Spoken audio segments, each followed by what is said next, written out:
Good morning and welcome to our virtual web event on saving small business from permanent closure. I'm Michael Strain, Director of Economic Policy Studies at the American Enterprise Institute. Thanks to all of you for joining us today on the live stream, and thanks to those of you who will watch the event later on online. It will be posted on our webpage. We are here to discuss the federal government's role in supporting small business through this public health and economic crisis. With the Paycheck Protection Program expiring last month, the United States finds itself at an important crossroads in our economic recovery, one that may be pivotal for the survival of many small businesses. However, it remains unclear what position the federal government will or even should assume to prevent small businesses from closing their doors going forward. It is my pleasure to welcome three individuals who are working to ensure the continuation of support to small and mid-sized businesses. Senator Michael Bennet, Democrat from Colorado, Senator Todd Young, Republican from Indiana, and Mr. Howard Schultz, former CEO of Starbucks. Senator Bennet and Senator Young serve together on the Senate Finance Committee.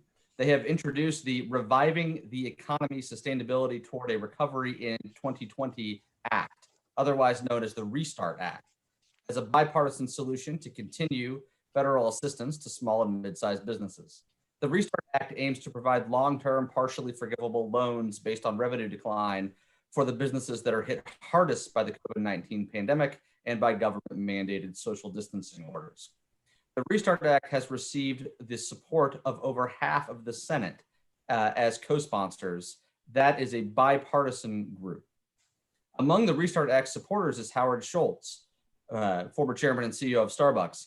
Along with 100 current and former CEOs and business leaders, Mr. Schultz signed a letter to congressional leadership advocating for continued federal support for small businesses. Specifically, the letter offers the Restart Act as an example of bipartisan legislation that must be included in the Congress's next stimulus package. Mr. Schultz has called for a Marshall Plan to support American businesses and continues to advocate for policies to advance economic opportunity. We will begin with remarks from Mr. Schultz and then from Senator Bennet and Senator Young. Then we'll have a discussion among the four of us, and we will take some questions from the audience. You can submit questions to Mariana Mitchell at mariana.mitchell@aei.org or on Twitter with the hashtag AskAEIEcon. And with that, let's kick things off with Howard Schultz. Michael, thank you very much, and thank AEI for hosting this all-important webinar. I also want to acknowledge the unprecedented leadership of Senator Bennet and Senator Young to actually get 55 senators, Republicans, and Democrats to sign up for the Restart Act. I think that is emblematic of how important this bill is and how important this issue is. Over the last few months, as I have become deeply involved in this issue, I've had many people, Fortune 100 CEOs, friends of mine, and small business owners ask me, why am I so passionate about this issue and why am I involved in it? And maybe that's the best way I can start. In 1987, Starbucks had 11 stores and 100 employees. We were not a profitable company. We were still losing money, but we had a dream to build a great American company. Now, in 1987, we did not have COVID as a challenge. We just had the challenges of trying to build an enduring business. I know firsthand what it's like for the pressure of trying to make a payroll. I know firsthand the pressure of trying to keep your employees intact because of the responsibility that a business owner, in that case, when we were a small business owner, responsibility to the employees and their families. And so I have walked in the shoes of small business owners my entire life. Starbucks today has 30,000 stores all over the world in 82 countries.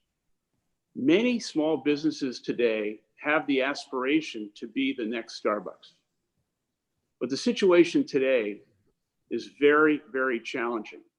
And let me try in my own words to explain to those who are listening what it means to try and operate under the current conditions in which PPP has expired and they are facing unprecedented challenges.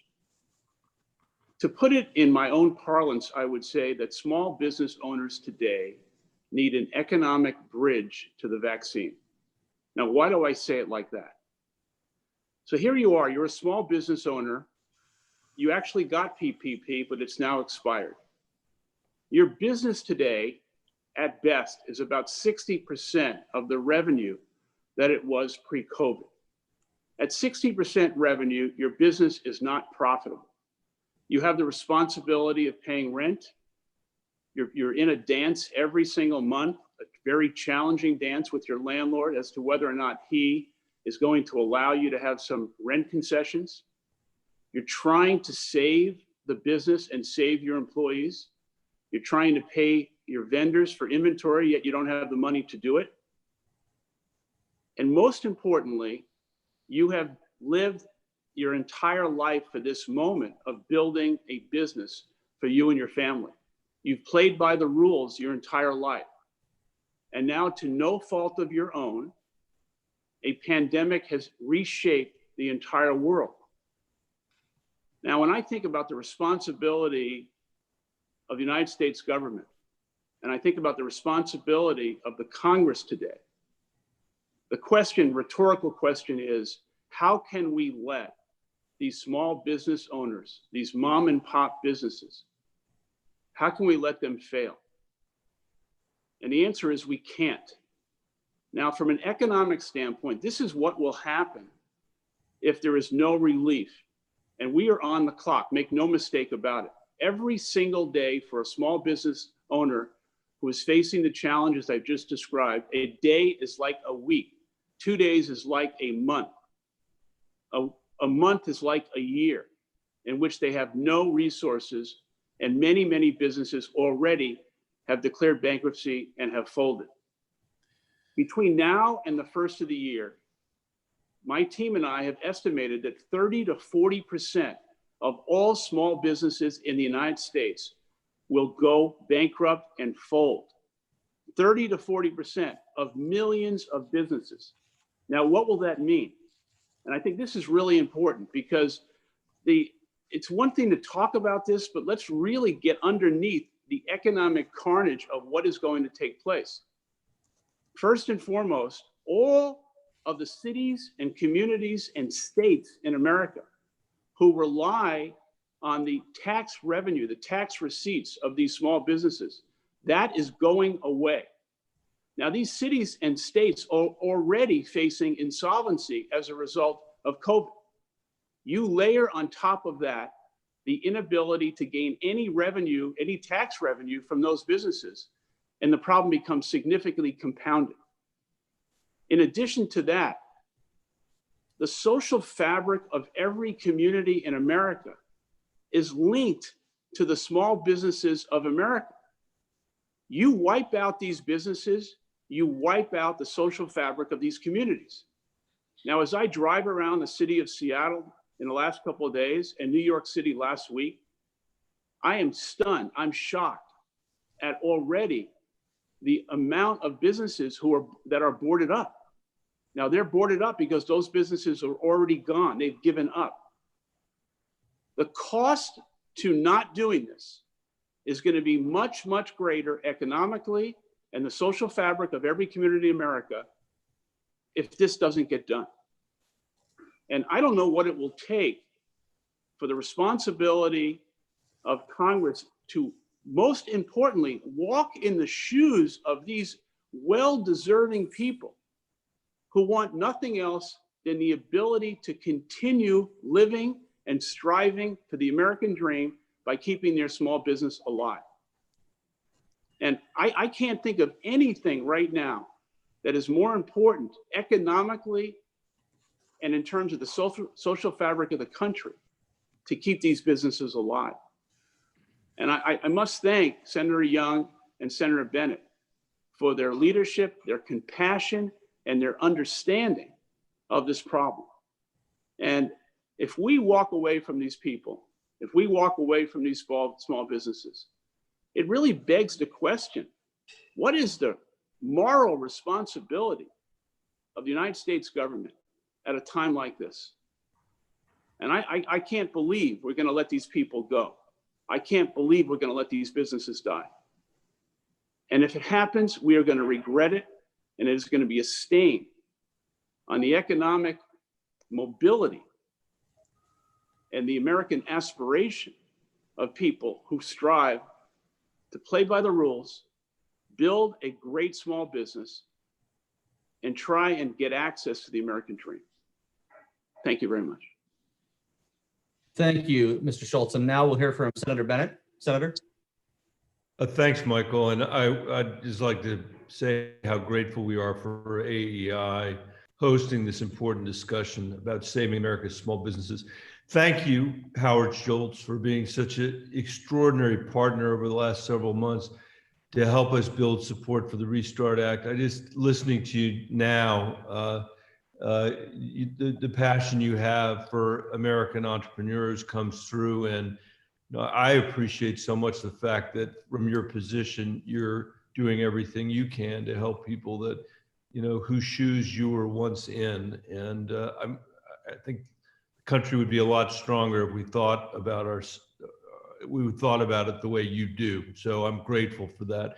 Today, we announced that over 8,500 small businesses have signed the letter that Howard has led, calling on Congress to do the right thing. This is only the latest show of momentum for the bill, a lot of which has been built by Howard. I also want to thank Senator Young for his relentlessness in helping to develop the legislation and build support. The bill we wrote is truly the only bipartisan proposal of its kind in Congress right now. We have 55 Senate co-sponsors, as Howard mentioned, evenly split between Democrats and Republicans, who believe this is the support small businesses need to stay afloat through the end of the year into 2021, as Howard said, to build a bridge to the future. As many of you know, here are the numbers illustrating why this legislation is so critical.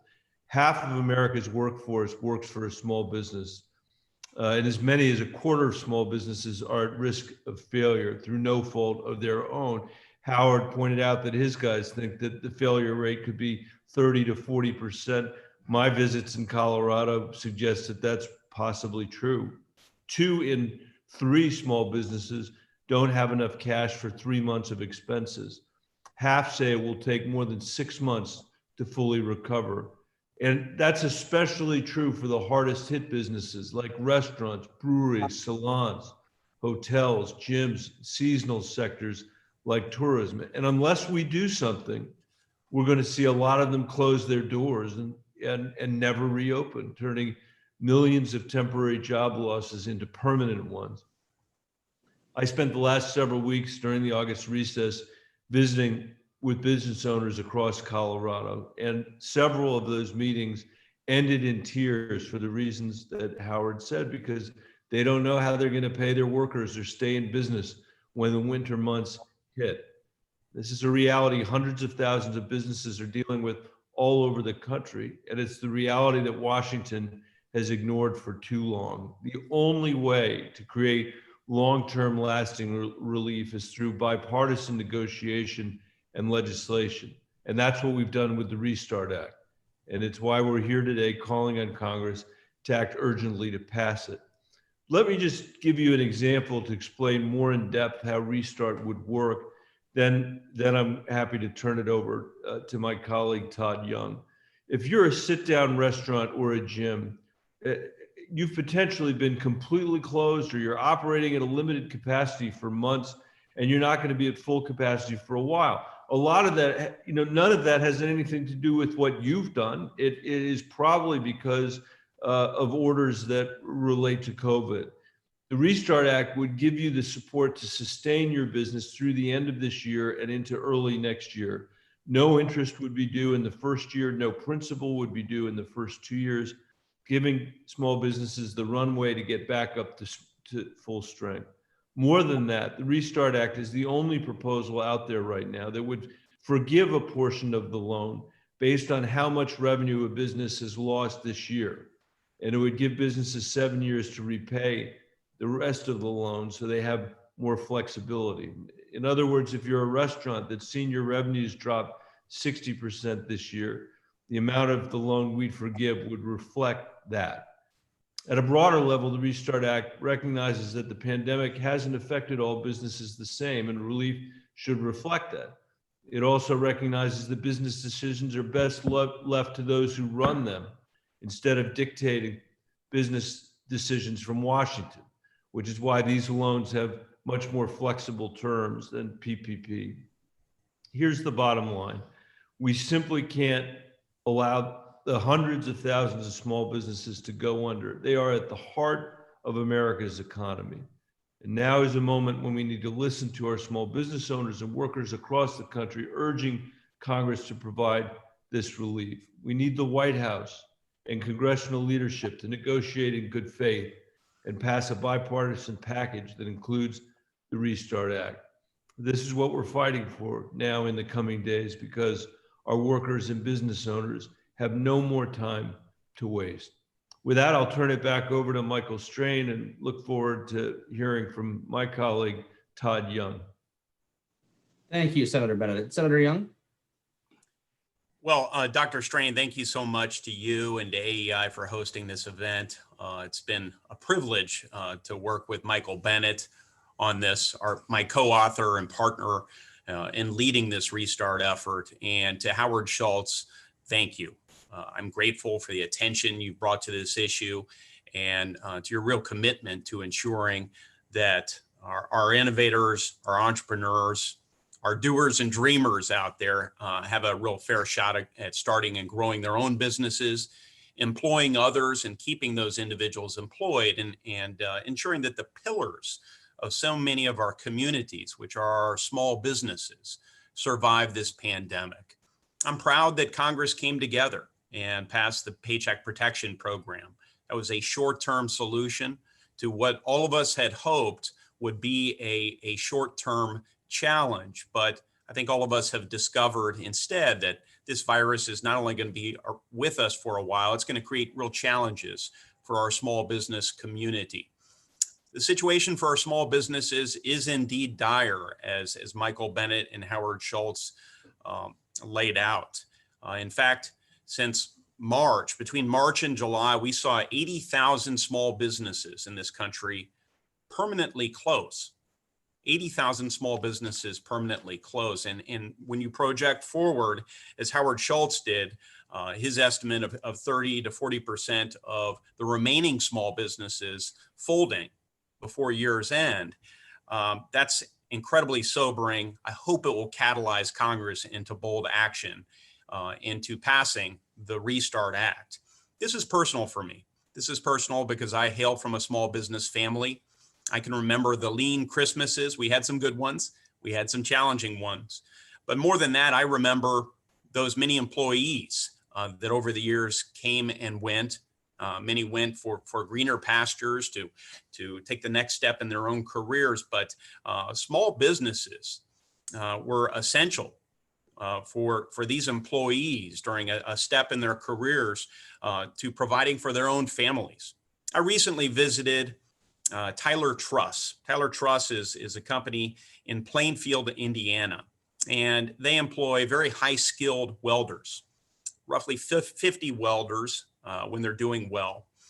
And just about every one of those welders is supporting at least one other member of their family. They've experienced a 96% drop in sales. They continue to build, to create, to put things in inventory in the hope that Congress will act boldly, provide them a lifeline, or as Howard Schultz put it, a bridge to the other end of this virus until we have a vaccine or other treatments that will allow some semblance of normalcy to be restored to business operations. Our restaurants, our gyms, our boutiques, and other industries that disproportionately serve lower wage workers, hardworking, good people, they need our assistance during this time. Just last week, we saw some icons of the Indianapolis area's restaurant community fail. Dick's Bodacious Barbecue will no longer be with us. The Black Market will no longer be with us. Rook's will no longer be with us. There are real faces and real names associated with this current crisis. So this approach we've taken, a low interest, partially forgivable, longer term loan. where one's forgiveness is based on one's revenue loss, I think is the right approach. It's a fair approach. It can be defended on economic grounds because our small businesses since 1976 are responsible for all the net new job creation in this country. It can be defended on grounds of innovation because disproportionately we see innovation occurring in our smaller enterprises, and the larger enterprises often acquire those smaller enterprises to benefit from that innovation. It can be defended as Howard Schultz, I think, enunciated quite clearly on fiscal grounds. If we don't act, then we are going to be sending individual workers on longer term public assistance, and we're going to be taking our businesses off of the tax rolls. Certainly social and moral grounds. We don't want this market share ultimately to be consumed just by larger enterprises. Think of the blandness that will create throughout our country, to say nothing of shattered dreams and the homogeneity associated with a future dominated by larger enterprises. So the Restart Act, again, with 55 bipartisan sponsors in the United States Senate, I believe is our best opportunity to get this done. I look forward to continuing to work with Michael Bennet, Howard Schultz, the 85 other small business owners who signed on to this letter, and I'm so grateful to all of them and the message that they are sending to their respective United States senators and members of Congress. Let's get this done. Thank you, and thank you all again for being here to discuss this issue. I think all four of us are in complete agreement on the importance of this and on the real need for Congress to act. And let me just join Mr. Schultz in extending my thanks to you, Senator Young, and Senator Bennett for the leadership that you're doing on this really important issue.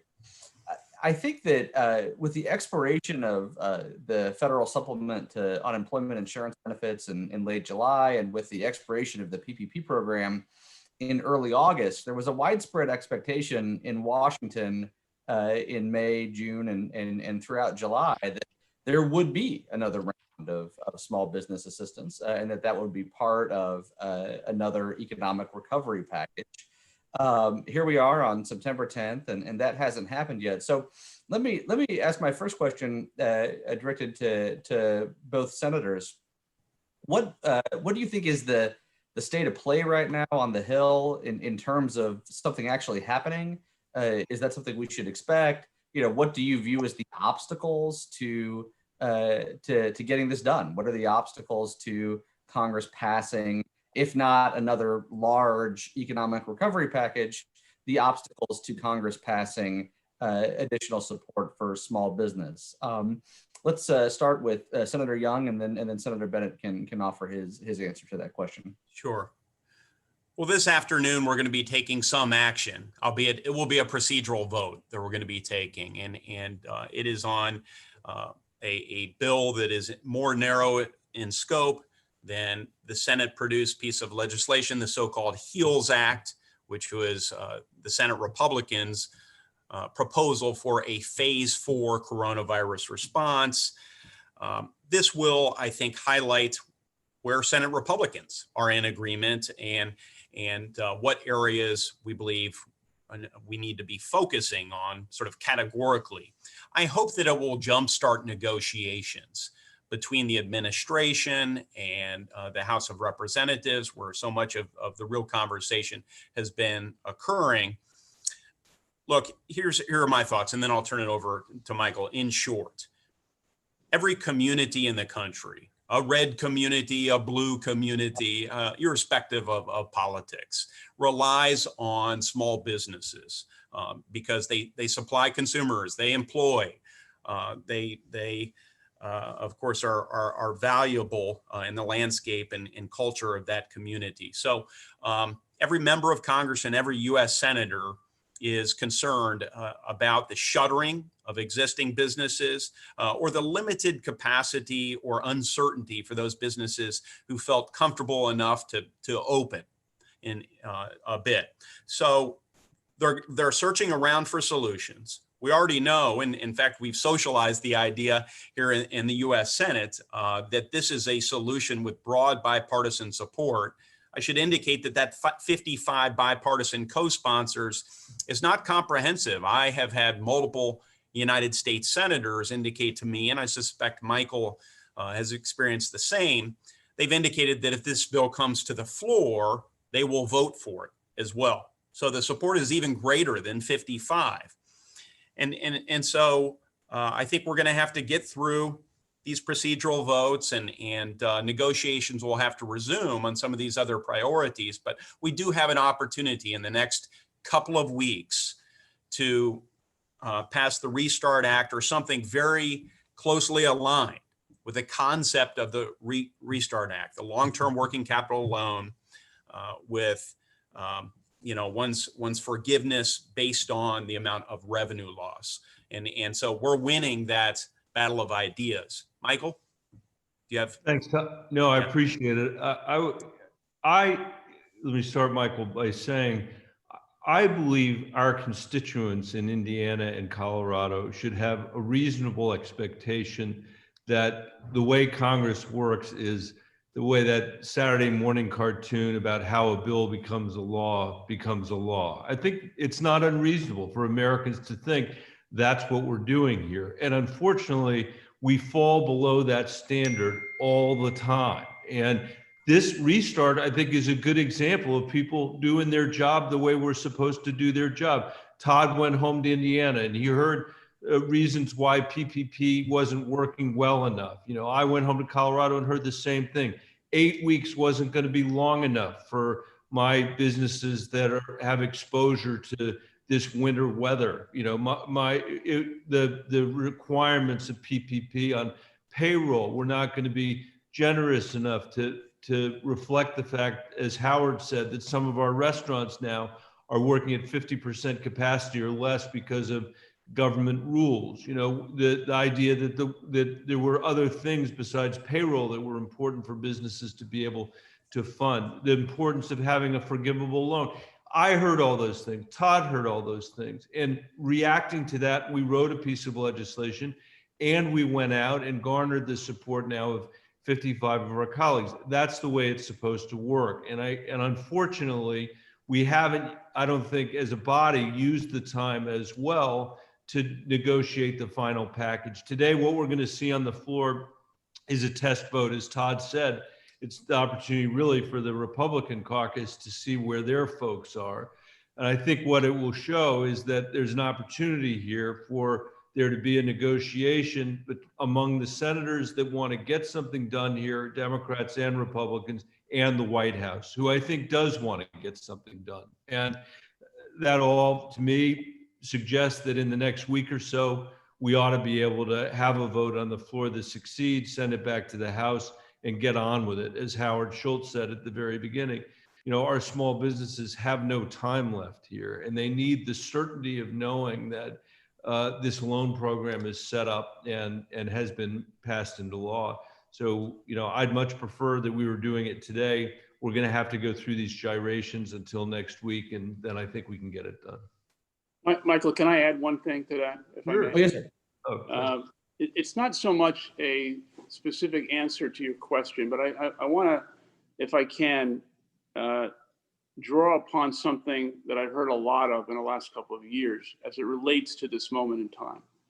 And I'm saying this through the lens of an American, not through the lens of being a Democrat or Republican.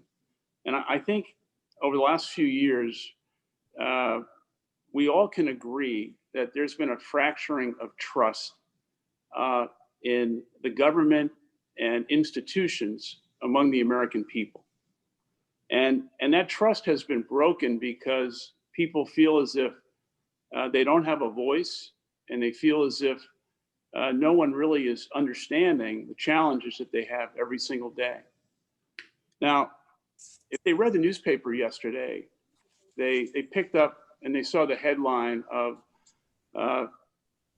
Leader McConnell and Speaker Pelosi and the White House once again looking kind of the other way with regard to the need of a stimulus package that would take advantage of the challenges these people are facing. The subject that I just want to address is that this fracturing of trust is hanging by a thread. And I'm not speaking hyperbolically. I'm just speaking about the mentality of how the American people are feeling about public institutions and their government. And a rhetorical question is, what happens to a democracy when the American people, the citizens of the country, lose faith, trust, and confidence in their government?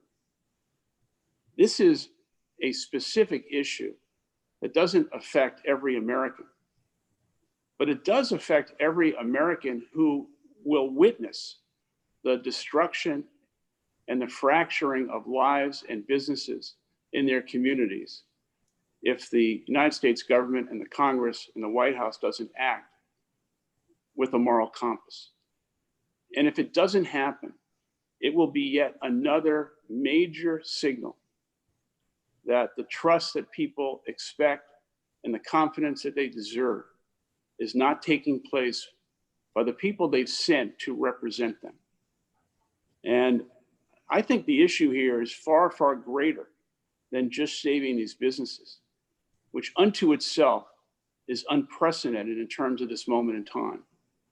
But it speaks to a greater issue, and that is the moral responsibility and the trust the American people have placed in its elected officials. And I just want to throw that out there because I just think as a citizen who's not walking in the halls of Congress every day, and the work that Senator Bennet and Senator Young have done just to get 55 senators to sign this, I think is Herculean. But this is not about policy anymore.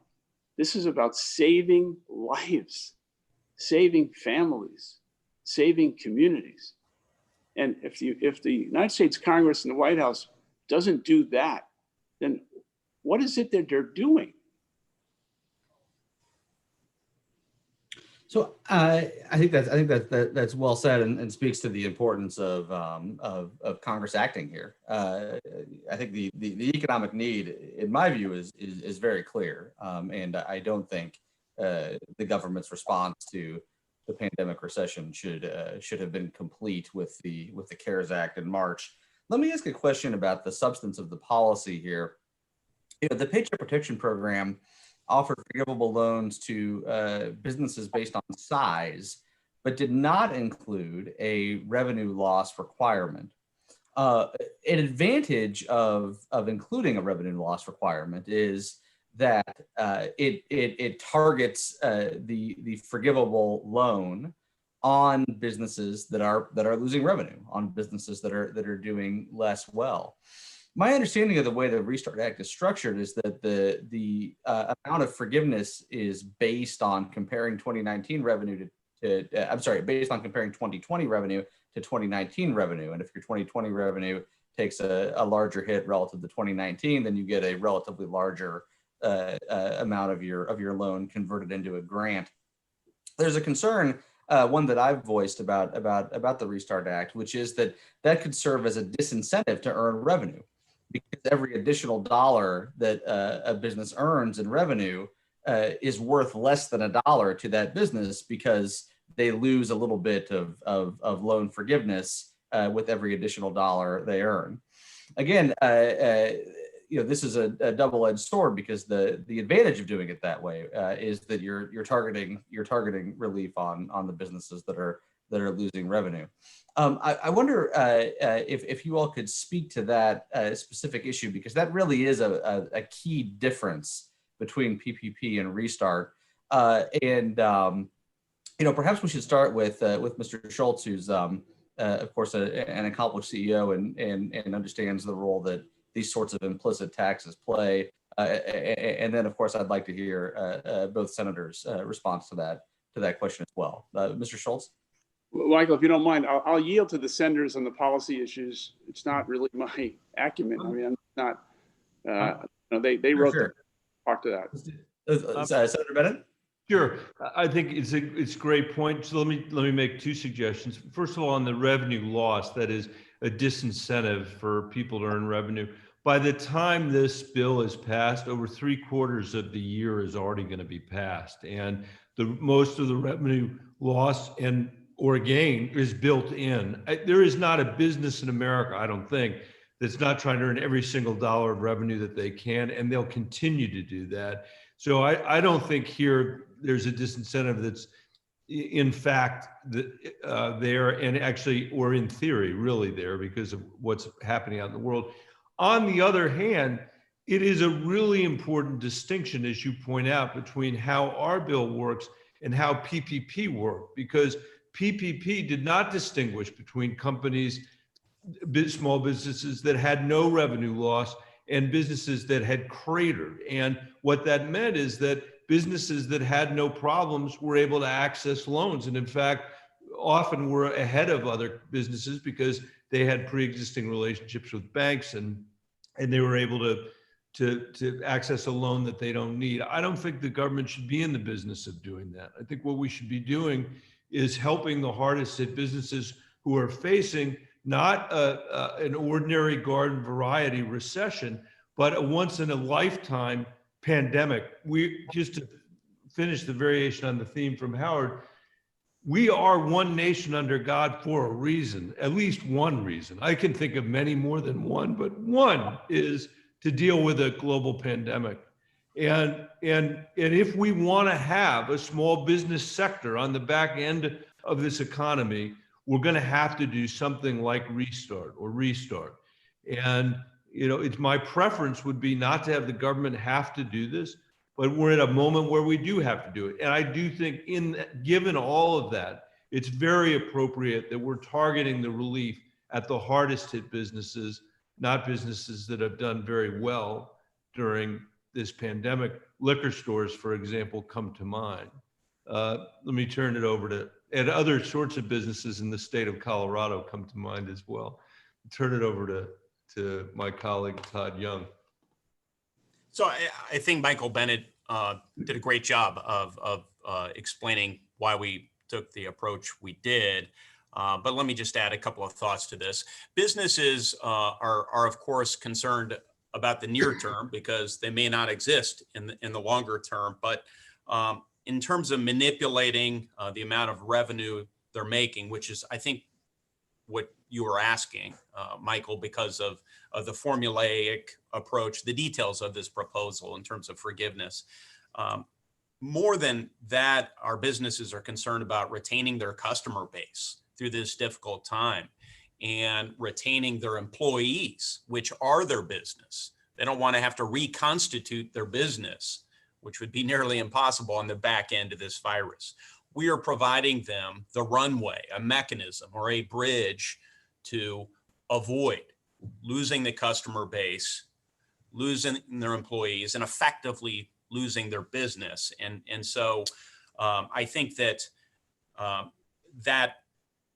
those incentives far outweigh any countervailing forces of trying to manipulate the formula. So this is not, we don't pretend that this is I've never voted on a perfect bill, but this is a very strong solution. And it certainly avoids the far greater challenges we saw in the Paycheck Protection Program of businesses undermining confidence in the program because many were able to take advantage of it that I think most would agree probably didn't need it very much. And oftentimes they were the first in line. We've been able to account for that, learn from past legislative experiences, and improve upon that model.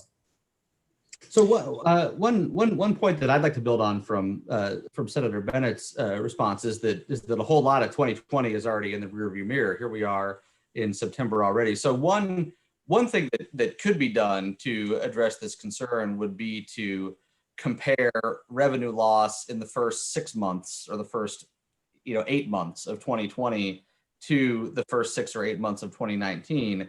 Then you are still targeting loan forgiveness on businesses that have been hit really hard so far in 2020, but you're not affecting forward-looking behavior because the amount of forgiveness doesn't depend on anything that happens for the remainder of 2020 after the loan is originated. You don't need to respond to that. I just wanted to throw that out there as a suggestion.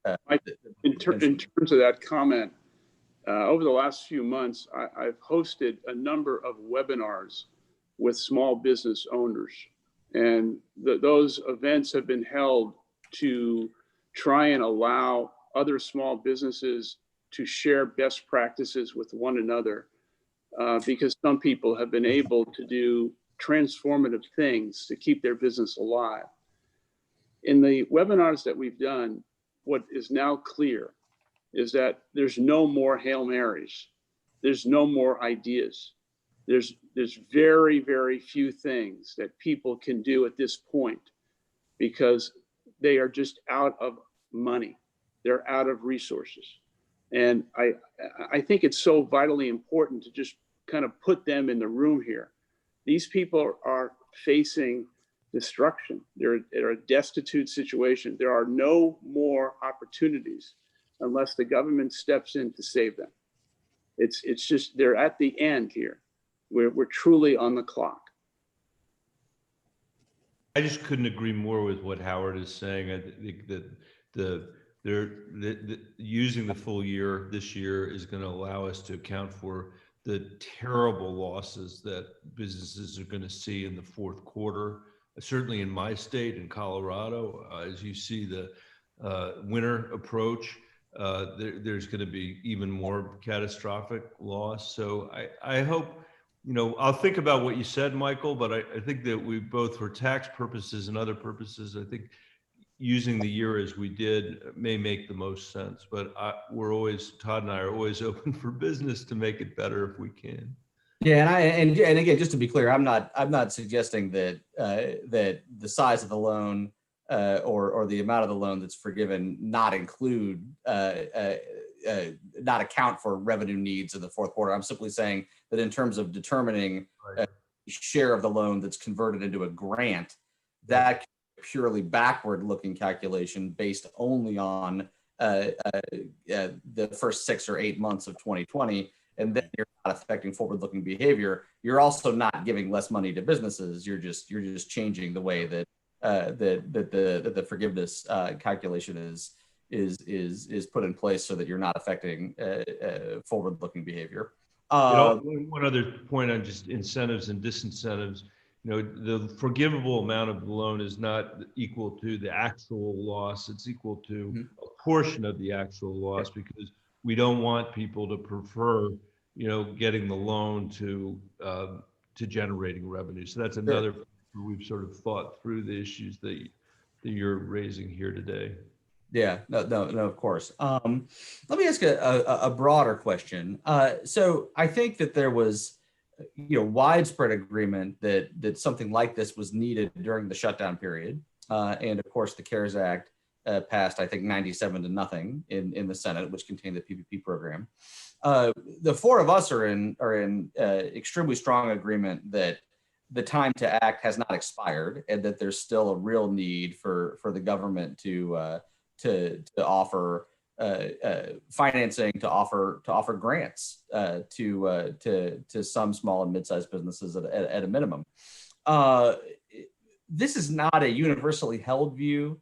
There are people, particularly on the political right, I think, who are now making arguments that government support of this nature actually will hold the recovery back. It'll slow the recovery. And that what we need to be doing at this point is allowing businesses that can succeed in a partially reopened economy, that can succeed, given the new challenges that we're facing, to do so, and that by propping up businesses that aren't able to make it work in this economy, we're not actually doing the economy any favors. I don't share that view, but I present it because I think it's an important view. So I wanted to give you the opportunity to address that, and in some ways you already have, but also to ask a more specific question, which is how do you think about the question of how much longer will these sorts of extraordinary policies be required? We all agree that we're going to need this for the rest of 2020, but how are you thinking about how long into 2021, or maybe you're thinking we need it for even longer. How are you thinking about the length that these sorts of extraordinary measures will be required? Senator Young, you want to? Yeah, I'm happy to, because I think candidly, there's a real correlation between those who embrace the view that we should cut and run, let the gales of creative destruction go ahead and work their will, and perhaps provide no more support for businesses, or very modest support for our smaller enterprises now that we're many months into this difficult period. My view is to sort of reframe things consistent with how Howard Schultz did. Is if one is a conservative, you believe in institutions. That's part of what conservatism is all about. You believe in church, family, communities. You believe in higher education, the free enterprise system. You believe in self-government. And you need government to work, especially during a time of national emergency. Otherwise, you undermine faith in those very institutions. You believe that your leaders are not responsive or attentive to your challenges and aspirations. And this is the very time when we need to affirm that government does and can work in this country, because people are fumbling around to understand their circumstances. Many are blaming themselves. I'd add another dimension to this, which is not something I think economists are talking a lot about, but I think there's a moral imperative when you have government establishing stay-at-home orders for public health purposes, mandating social distancing or recommending social distancing, thus shaping the psyche of consumers, of workers, of employers, and changing their business practices in significant ways. I think there's a moral imperative for us collectively to assist businesses in making that transition. Okay, so now to the economics. To the economics of it, I still believe that these smaller enterprises are more innovative on balance than your larger enterprises. Responsible for all net new job creation since '76, as I indicated before, disproportionately benefit people of more modest means in this country who have a higher marginal propensity to consume. And we need to keep them on the tax rolls. In terms of thinking about how long we continue to provide assistance, that's challenging. That's challenging. I think I will volunteer a bit of humility to you in indicating that I think we need to look at the evolution of our public health circumstances. How many people are still infected? What's the rate of spread?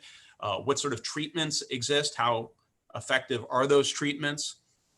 Do we have a vaccine yet? And how widely available is that vaccine? So these are all a number of sort of interconnected factors that I think we need to be looking at as we consider how long that runway should be. But 6 months, based on consultation with folks at home, boots on the ground, and public health experts and economists and others, seems about right at this moment in time. Michael or Howard may have a more sort of academic response to that, but I think this is an unfamiliar scenario for all of us as legislators and as citizens. And during unfamiliar times, leaders are expected to act and to be responsive, and that's what we're attempting to do here. Senator Bennett? I really want to hear Howard's answer on why this is the right time to intervene in the economy, but let me just say very briefly, as a former school superintendent and business person on both of those things, I have been so aggravated by the debate over the summer about, do we open business, do we close business, do we open school, do we close school? Those aren't the right questions. The right questions are, how do we open and keep our businesses open? How do we open school and keep school open? And we can do that. We can walk and chew gum at the same time. We're going to need a more robust approach to the public health infrastructure that we have in this country to make sure we're doing the contact testing and contact tracing.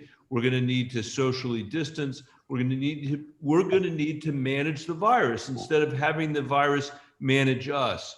And in the meantime, we've got to do something to keep America's small businesses alive, to create what Howard called a bridge to a vaccine or a bridge to some sense of normalcy. I think that is probably, Todd's probably right.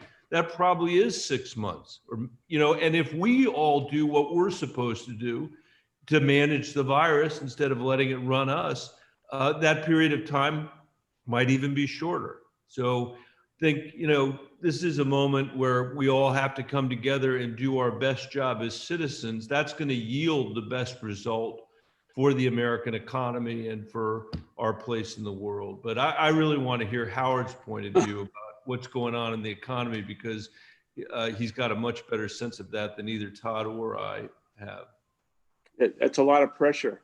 So let me try and answer it in two ways. First off, for those elected officials who are questioning whether or not this is the right thing to do, I just have to remind everyone we're sitting with a $26, $27 trillion national debt on the balance sheet of America. And so we've made a lot of decisions over the last few years that have added to that debt. I don't know if any of those decisions have been as important as this one. I'll just throw that out there. In terms of the time, Senator Young said 6 months. I mean, I think that's a good proxy. I don't know whether that's right or wrong. I'll put it in the context of what's happening to the American consumer, though. I'd say over the last few months, there's been a significant change in the pattern recognition of how consumers behave. What does that mean? It means that as a result of the significant changes in their personal life and the standards that have been placed on them by governors and the federal government, consumer behavior has changed dramatically. And the question is, what will happen to that pattern recognition that's now being imprinted in the way in which they are buying things, primarily online versus brick and mortar, and the kinds of things they're buying? Will that return to a level of normal behavior? And historically, what we know in terms of studying consumer behavior is the longer something, those levels of imprinting remain. And so what I've tried to share with small business owners, in addition to the events that have to happen to support them in terms of a federal stimulus package and the Restart Act, is they have a responsibility unto themselves to transform their business and be responsive to this change in consumer behavior. But there has been a significant, dramatic shift in the way consumers are acting. And the question is, will that be permanent? Will it change modestly? Or not, or will it rebound back to where it once was? I'm of the opinion that we are seeing a new level of consumer behavior that's not going back to the way it once was. I'd like to add one brief thing to that. I think that's so well said, Michael. And to the people at AEI who might be saying, well, we ought to just let creative destruction work its way through, and that's the natural course in a capitalist society. I think you then have to take the position that somehow liquor stores are more important or more are more aligned to a capitalist society than gyms are, or that concert venues are. And the reality is different from that because of what Howard said, because the rules have changed, and therefore, our restaurants and our concert venues and other small businesses aren't able to compete in the same way in that grocery stores and liquor stores are. It has nothing to do with capitalism. It has to do with COVID. Yeah, I think those are all very insightful responses. My answer to the question of how much longer will this be needed is, I think actually most similar to Senator Young's, which is that it's extremely hard to know. I think we can know that it's needed now. I think we can know that it's going to be needed for the next several months at least. I also think 6 months, seems like a reasonable target. But it's so hard to know what the world is going to look like in March of 2021. I think it makes it very difficult to answer the question, how much longer will these sorts of extraordinary measures be needed? Because a lot can happen in the next 6 months. But I'm certainly in complete agreement with the three of you that this is definitely needed now and will be needed for sure over at least the next several months. Let me give you the opportunity to address another common objection that bubbled up, and this one I think has bubbled up from both people on the political left and the political right, which is just the appetite of small businesses to take out additional debt. PPP was essentially a grant program, and PPP did not have a 100% take-up rate. There were many small businesses that, for a variety of reasons, didn't participate in PPP. The Main Street Lending Program, which the Federal Reserve established using capital that Congress appropriated to the Treasury to backstop those loans, has had a very low take-up rate. And it's common, I think, to hear, that small businesses in this environment, would be quite happy to take a grant in most circumstances, but really would be averse to taking on additional debt. Do you have a response to that concern? I don't know who to start with first. Senator Young, do you have a response to that concern?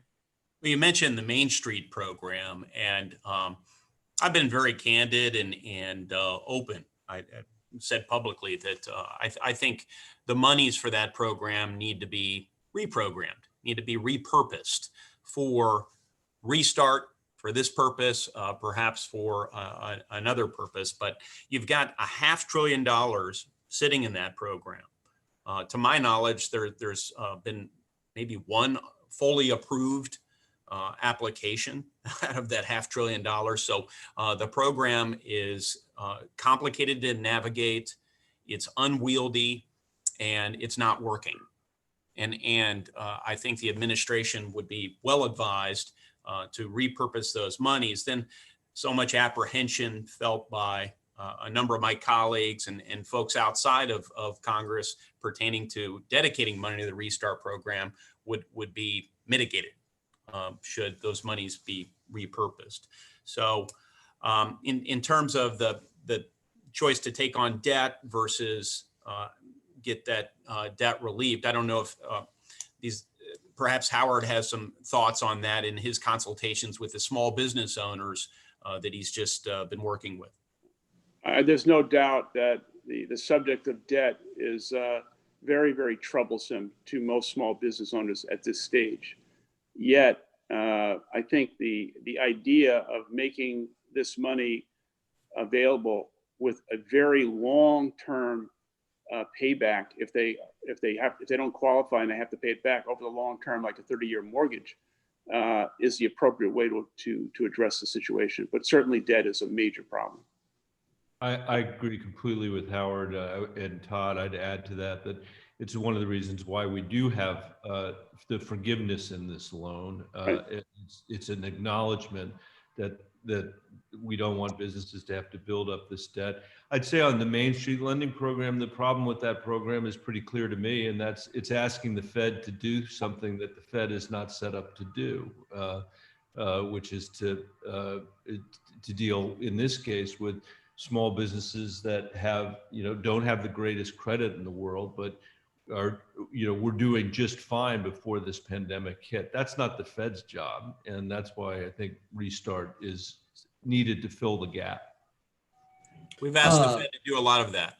That's a separate conversation, I think, but ask the Fed to do a lot of things that they're not set up to do. Yeah. Yes, I think we could. I think we could continue this conversation for another hour. I know the senators have a hard stop at about 1 minute. So let me offer everybody the opportunity to make perhaps a 30-second or less closing statement, and then we can we can all continue with our morning. Mr. Schultz, you want to go first? I'll end the way I started. I want to thank Senator Bennet and Senator Young for their passionate leadership. And I really believe if this is going to happen, it's going to happen because of the trust and confidence that their colleagues have in them. And I'm going to do everything I can from the outside to make this happen. I also want to acknowledge that Senator Young has not changed his behavior and he's drinking Starbucks coffee. That pattern will not change. Okay. Thank you. Senator Young? You know, I would say that this restart proposal and my work with Michael Bennett on it and Howard Schultz and so many others, it's emblematic to so many people of an institution, in this case being their federal government, needing to be responsive when they need it.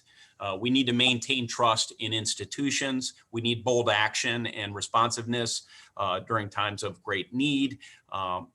And in this instance, government needs to be responsive to the needs of our engines of free enterprise. And I'm just very hopeful in coming weeks we can continue to press on this. We can get a floor vote in the United States Senate, and the House of Representatives. And I encourage all who may be watching to be squeaky wheels as it relates to this proposal, and contact your U.S. Senator or member of Congress and encourage them to either sign on or press their leadership for a vote. Senator Bennett? Michael, I just want to thank you and AEI for hosting this. Deeply appreciated. Howard Schultz for your passionate commitment to America's small business, and Todd Young for your partnership on this.